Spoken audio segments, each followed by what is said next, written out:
So we're going to go over some do's and some don'ts so that we can keep your pre-approval set, so that you don't do anything accidentally that jeopardizes that. So first we're going to go over some of the things you want to do during this process that you are going through and waiting for your closing date. So first thing to know is let us know or contact us if you're going to have any job changes.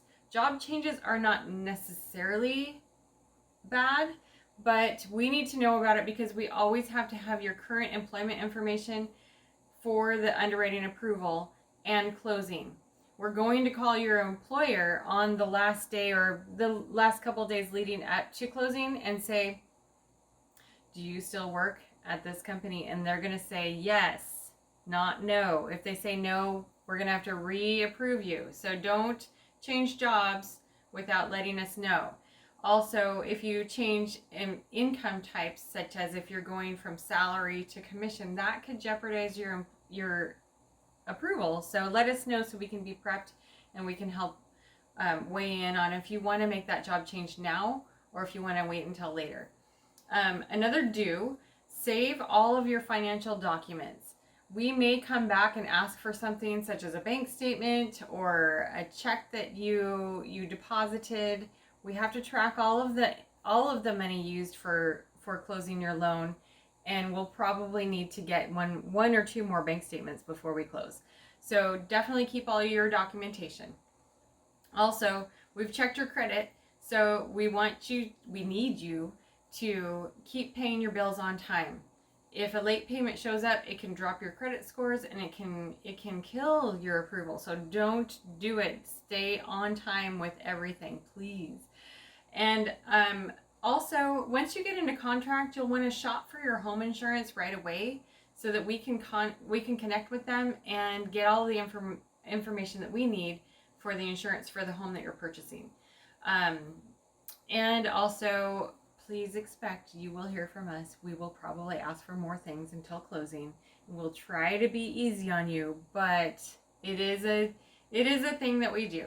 So as far as the don'ts go, don't authorize any inquiries on your credit report for new credit cards or furniture or appliances or vehicles or boats or anything like that. If an inquiry pops up on your credit, we are monitoring it, so we will need to get an explanation of that. And if any new credit has been opened, we're going to have to add that to your credit report and your budget. And if you're tight on your qualifying, that could potentially jeopardize your pre-approval. So on that note, with the inquiries, don't take on any new debts. Including if you co-sign with somebody. Even if you co-sign for somebody so they can buy something, that will be counted in your debt to income ratio, which we use to qualify you for your loan amount. So no, please no. And also any large deposits that go into your bank account, we have to document where it came from. And one thing that can't be documented is cash. So for sure, no cash. Talk to us first, and if you have something that you're going to put in your bank account, please call us and let us know so we can answer any questions and make sure that you do that correctly. Also, if we've looked at your bank account and what you have for closing and counted that all up for things like down payment, closing costs, prepaid expenses. We've gone all over this with you on your loan summary. Also, some loans require reserves, so we don't want to have you spend any money that we've already set aside for your pre-approval without you talking to us first. Also, the biggest thing, I'm going to say it again, it seems like it's very repetitive, but don't open any new accounts. Don't close any accounts. Closing your accounts, even if you paid it off on a credit, it can actually drop your scores. So you lose that good payment history. So you don't want to close any accounts. Also, refrain from moving money around. We've already seen where it is, and we have a plan to make sure everything is where it needs to be prior to closing your loan. So if you move it, we got to go chase it down.